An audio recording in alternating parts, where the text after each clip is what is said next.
Ketika akun baru dibuat, Bosman Mardigu Official, maka channel lain muncul dengan nama yang sama atau mirip-mirip. Maka saya dengan hormat berkali-kali mengingatkan, silakan re-upload semua video Bosman, namun jangan pakai nama Bosman Mardigu Wowi Sontoloyo yang memang trademark Bosman sebagai nama channel. Ambillah manfaat videonya, namun bukan nama pribadinya. Mohon diganti nama channel tersebut dengan segala hormat. Karena pelajaran dan tanggung jawab nama serta isi ilmu tadi, saya yang berhadapan dengan musuh-musuh kebenaran tadi, pada ujungnya bukan kalian. Kalian ambil manfaat AdSense dan ilmunya. Silahkan kembali ke perjuangan awal kita kaum New Mind dengan pertanyaan berapa cost accounting untuk membuat Indonesia menjadi negara superpower di tahun 2045, 24 tahun dari sekarang. Pertanyaan ini disampaikan juga oleh Deng Xiaoping ketika di tahun 1989 memutuskan untuk mempunyai sistem ekonomi sendiri alias dual standard. Standar dunia untuk keluar, standar dalam negeri untuk Tiongkok. Deng Xiaoping meminta berapa biaya dibutuhkan Tiongkok untuk kembali merebut supremasi perdagangan dunia seperti nenek moyang mereka dalam 3000 tahun selalu menguasai perdagangan dunia, di mana 200 tahun terakhir dikerjain negara-negara Eropa dengan perang opium, menggunakan candu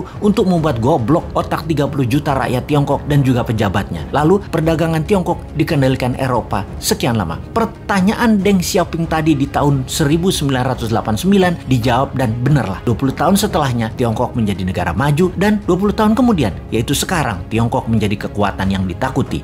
Pertanyaan awal kita, berapa cost accounting untuk membangun Indonesia untuk menjadi negara superpower di tahun 2045 itu? Hal itu sangat penting. Berapa modal yang dibutuhkan? Berapa dana yang dibutuhkan? Dan itu harus diketahui sekarang. Semua itu akan kita ciptakan dananya serta pekerjaannya untuk 100% warga Indonesia. Kita lompat ke tahun 2030 ke depan. Di tahun 2030 atau kurang dari 9 tahun lagi, dari saat ini dunia menjadi lain dengan dunia yang kita kenal 100 tahun terakhir. Pandemi 4 tahun hingga tahun 2025 merubah 60% kehidupan manusia. Teknologi bioengineering, biomedical, menggeser DNA dan RNA manusia membuat manusia menjadi super karena lawannya penyakit juga menjadi super. Penyakit bawaan atau penyakit karena virus bermutasi. Manusia pun bermutasi dengan perubahan genetik tubuh manusia dipicu dengan growth factor biomedical. Di sisi lain, secara politik, kalau Amerika tidak hantam secara militer negeri Tiongkok dalam kurang waktu 3 tahun ke depan, maka di tahun 2030 Tiongkok akan menjadi negara superpower nomor 1. Dan saya garansi Amerika tidak akan serang Tiongkok. Amerika tuh chicken sekarang. Sungguh. Kemudian komunikasi 6G dipimpin Tiongkok. Distribusi kapal niaga dan seluruh gadget serta transaksi perdagangan dikuasai Tiongkok. Kesehatan dikuasai globalis cabal. Demikian juga sumber informasi big data dan currency akan dikuasai cabalis. Kemudian kehidupan pertanian akan semakin sulit. Alam semakin gersang. Cuaca tidak bisa dibaca dan dikendalikan.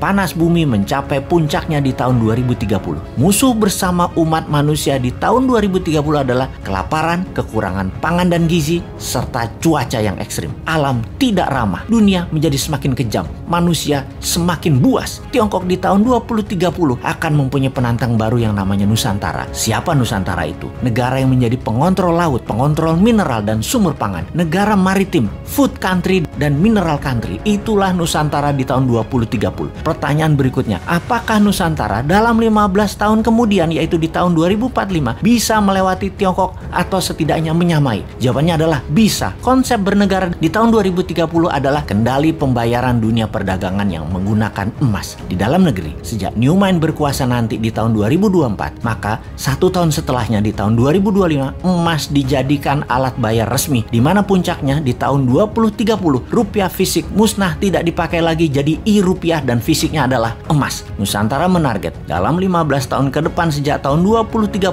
transaksi dunia 50% memakai emas. Itulah awal Nusantara menjadi negara superpower di tahun 2045. Kunci penting berikutnya di periode 2045 sampai 2070, di mana dunia sepakat tidak akan ada lagi perang militer, namun semua negara berkolaborasi merubah dunia menjadi lebih baik. 2045 hingga tahun 2070, Nusantara menjadi negara superpower yang memimpin garda terdepan pejuang lingkungan hidup, kesehatan, edukasi, dan sustainable eco-living. Nusantara memimpin perbaikan alam selama 15 tahun hingga tahun 2070.